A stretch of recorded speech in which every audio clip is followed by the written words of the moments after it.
These strikes here, if you need to, you can adjust upwards and downwards as well as in and out, just in case the door sags or raises during installation.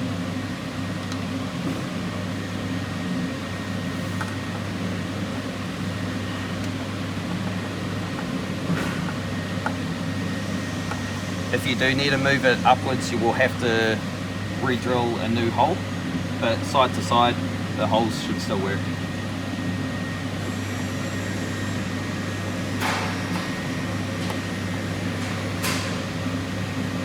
And it should just be a square number 2 driver to get the screws in and out.